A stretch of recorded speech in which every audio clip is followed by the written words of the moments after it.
Okay, Oval fans, hope everybody's doing well. Season 6, Episode 18, Lies and Alibis. Not a horrible episode, but like I said before, listen, after episode, 16, the bar was set extremely high. So now it's just like we're going back to the same old formula. In my opinion, the best scenes were certainly the ones involving Victoria, Jason, and Hunter in the bunker. Everything else is kind of just set dressing. That's pretty much it.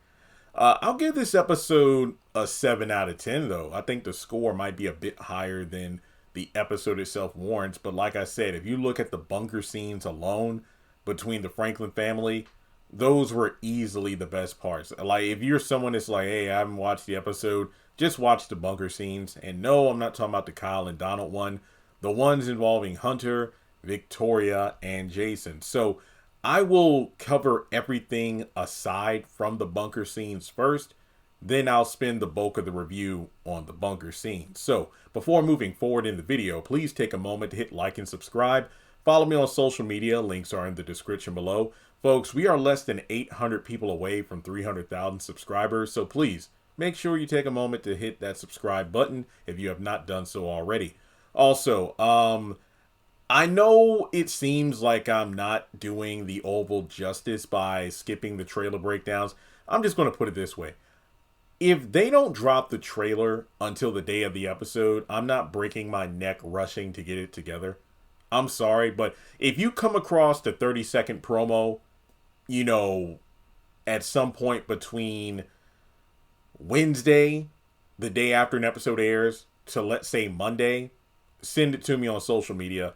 Links are in the description. Tag me on Twitter. DM me the video on Instagram. But I am not rushing on a Tuesday to put together a trailer breakdown if they decide we're not going to drop it until the day. And when I say drop it, I mean put it on social media so I can then download it, screenshot, all that good stuff. Because my trailer breakdowns are barely 5 minutes anyway.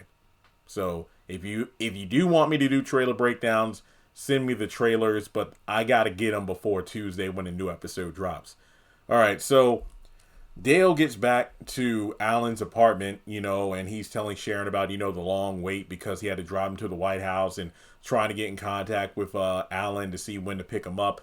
And Sharon is obviously distracted. She pretty much tells Dale about I'm just going to call him the hooded guy, who came by because it turns out he and some other folks have been trailing Sharon in her every move. He took the $400K and then gave a warning that whoever the rest of this money belongs to, those people will come looking for it. So it seems like the hooded dude, he's gone because at this point he's gotten what Kareem owes him. But the thing is, whoever else Kareem owes will eventually come after Sharon as well. So, I mean, it's debatable whether or not taking that money was the right move, because think of it this way. Hooded dude got his cut. He's gone. And if someone else shows up, they will most likely go after Sharon the same way this first dude did. Hey, Kareem owes us money. Give it to us or else. Well, I guess this means having the money is the safest bet. It's really a danged if she do, danged if she don't kind of moment. Well, like I said, they should have just... Well, then again, if they tried to split town, they probably would have been followed. But either way, let me put it this way. If there was ever a time to split town, it would be now. Because this guy has gotten his money and apparently is leaving Sharon alone. Now, the thing is, they don't know the next quote-unquote due date that Kareem has for a cartel or a gang or whatever. So now's the time to leave. But they're probably just going to stick around like morons. So... after that, we go over to, well, everything else pretty much takes place at the White House. So, Simone goes into the, not the kitchen, I guess like the washroom, the whatever, and talks with Lily and Priscilla. I still think Simone is going to do something incredibly stupid because of the fact that she's opening up to Lily and Priscilla about how she still can't get over the affair, and just the fact that the ends don't justify the means. And, Priscilla and Lily just try to tell her, look, there's not anybody in this building who we don't suspect of having an affair with somebody. And at this point, yeah, Victoria's been sleeping with everybody, but when it comes to Eli, he doesn't like her like that. He did what he had to do in order to make it to the presidential spot. And at this point, the ladies try to, get her to come out. Well, it's understandable why Simone is upset, but at the same time, it's like, it's just one of those things where, people who want fame and, want to be in Hollywood, they want to be a singer, they want to be an actor or whatever. But it's just like things aren't always what they appear to be. You think that this person is an upstanding citizen or whatever, but it's like, I thought they were a loving husband, but it turns out that he has like 7 different mistresses and, people on call. It's like, wait, what? But it's just one of those things where I guess the show is representing the fact that, when it comes down to it, people in power, well, they don't always get there by the most I guess you could say they don't exercise morality. Like, you know what, hey, if I got to sleep with this person to get to where I want to go, then I'll do it anyway. I don't know. I guess that's the best way to put it. I can't think of another analogy. But then Priscilla just pissed me off. He's like, you know what? Look, Simone's like, I still love him. And Lily's like, well, I can't really speak on that. And Priscilla's like, look, I can. Look, I still love Sam. I do. But he broke too many boundaries and rules. And because of that, I just can't be with him. So I love him from a distance. Shut up, Priscilla. You should have gotten a divorce a long time ago. I don't want to hear anything you have to say. So they pretty much tried to distract Simone by saying, listen, think of the big picture over your feelings. And you know what? You're first lady now. Think about it this way. Find a way to distract yourself by redecorating everything.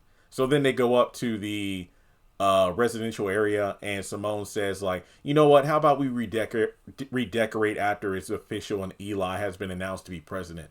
And she's like, okay. So then from there, Simone wants to go home and Bobby takes her. Oh yeah, side note, when Lily left the kitchen with the lady, she, said, oh, look who's out there, Bobby. And then Max goes up to him, and for like, the 30th episode in a row, you got Max and Bobby banter. It's like, so how does it feel to be a piece of meat to them? It's like, considering you're not the one in power anymore. Yada, yada, yada. $500 bet to have no sex for like a month. It's not a bad scene. I love the banter between these two, but folks, it's hard for me to commentate where it's like every episode we're just doing the same old thing. So let's fast forward to Simone arriving at the house with Bobby. Because Priscilla's like, hey, you don't have to sleep in here tonight until you redecorate. There are many rooms in the White House you could sleep in. But Simone's like, nah, I'd rather just sleep in my own home. So once they get there, she confides in Bobby about, still being in disbelief about everything that happened and how it doesn't feel done. It just feels like it's hard to believe that they quote unquote won, but at what cost? It's like Simone feels like everything she knew was a lie. And she tries to, sleep with Bobby, but Bobby's like, no. So that's when Simone tells him, you know what, leave and never come back. But I'm pretty confident she's going to want to have sex again because she's just in her feelings right now. So we go over to the Oval Office, and Eli speaking with Constance, and Constance wants to have a sit down with Hunter and Victoria because she wants to get both sides of this situation to know how to spin the narrative, because Hunter's team will crush Eli if they don't come with enough strength or story compelling enough that's, pretty much I need a narrative so strong that nobody can shoot it down. Eli isn't sure about this plan, but Constance is like, well, you know what? You think about it and I'll walk. And he's like, fine, I'll see what I can do. And after she leaves, that's when before she leaves, she does say she wants to speak to the chief of staff as well. So yeah, she wants to speak with Hunter, Victoria, and Donald, which I do believe we saw in the promo. And after she leaves, Max, because Max was supposed to escort her out, but Constance's like, oh no, I know my way around. Talk to you later. And that's when Eli's like, she's looker, isn't she? And before she left, I forgot that she pretty much told Eli, this is nothing beyond professional. It's like, oh no, I didn't think so. And that's when Max warns Eli about the fact that, you know what, I don't think, they're going down that easy. They're probably in the bunker planning something right now. And Eli figures like, oh, let them plan. But in terms of Constance, I'm very concerned because of the fact that she's eager to speak with them. And I mean, she could be a mole or something. And I think what we need to do, you need to vet her. Make sure she's legit. Speaking of, she actually stops by Donald's old office to speak with the chief of staff, but when she finds Alan there instead, she's like, oh, never mind. So then she leaves.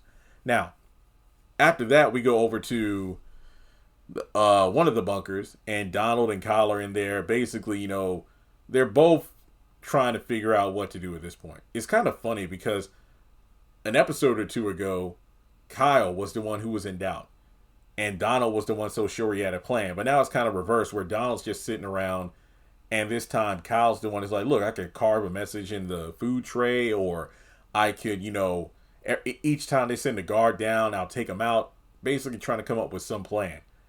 And that's pretty much all they're doing. And I'm okay with this.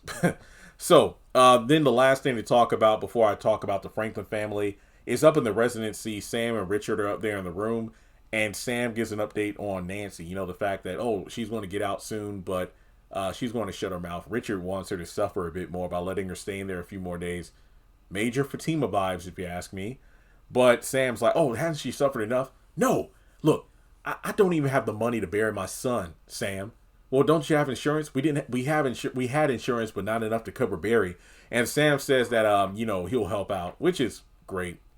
It's kind of ironic, though, because I remember when Priscilla took Sam's checkbook and, paid for Picky's funeral.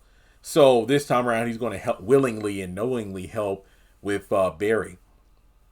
And then when Richard asks what's wrong with him, that's when he mentions Priscilla, the situation that occurred that morning and how his back is messed up after being shoved down those stairs. And from there, Priscilla and Richard talk for a little bit as well, if I'm not mistaken, about, if they're planning something or if it's ironclad. Yet again, same old, same old. All right, so that covers everything not involving Hunter, Victoria, and Jason. So now the rest of my review will focus on them. Now, Hunter manages to stop Victoria from strangling Jason. And look, there are a bunch of flashbacks to earlier encounters with these characters. Like, you never gave us love, or this, that, and the third. But here's the thing. You know what?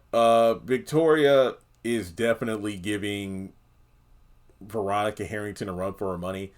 I dare say that Victoria has swapped the crown or taken the crown from Veronica as worst mother ever. This woman hated her children for the pettiest of reasons.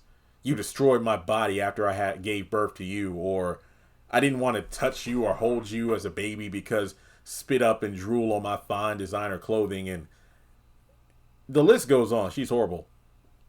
And the thing is, in probably one of the most twisted, and to keep in mind, I'm saying this is one of the most twisted moments Tyler Perry has ever written, and it involves no violence, no sex, no nothing. It's just two characters talking. In his entire life, for the first time, Jason is receiving props from his mother for murdering her mother. Jason confesses to strangling his grandma, and Victoria is just proud of her son. And the whole while, Hunter is just looking like, what the? Like, I know I'm effed up, but this is just like insane. So while they are bonding in their own twisted way, that's when Jason asks, where's Gail? And I mean, heck, you know what? It's like, yeah, I couldn't wait for my mother to die. And Gail too. And Jason's like, wait, Mom, don't act like you care. You're a sociopath, a serial killer. You don't care. And that's when he's like, where's Gail? And that's when she mentions, a camp where it's hard labor and get her in line. The Rakadushi? Wait, what? And that's when he reveals how, yeah, I was there after I was running from you. And basically, that's when Victoria confesses that Gail is at the compound. But Jason claims to not have seen her when he was there. And fans have been asking, like, wouldn't he have seen her? I think it stands to reason that either she was in a punishment trailer or maybe she was being pimped out. I have no idea. I could not tell you, because sometimes I'm just like, I don't even know if the continuity of both shows line up anymore. So I just don't know. In all honesty, I couldn't tell you. I just feel like maybe Gail was in a punishment trip. Maybe she was in some part of the compound Jason didn't see. And some folks, what about when Nancy was there? Nancy was high out of her mind. And even if she did see Gail there, she probably wouldn't have remembered. So, yeah. And that's when, Jason says he's going to kill his mom. Then he's going to come after his dad. And when he's like, come on, I'm much bigger than you. And that's when Jason talks about, oh, I've killed guys way bigger than you, Dad. And then that's when he stabs his mom because he was hiding a knife in his boot. So that's the end of the episode. Holy crap, this is some crazy stuff. But I'm only giving this episode a 7 out of 10 because we finally get concrete mention of Gail and her whereabouts, seemingly, because we don't know exactly where she is or if she's ever going to come back. But with that being said, let me know your thoughts in the comments below. Like and subscribe, and I'll catch you in the next video.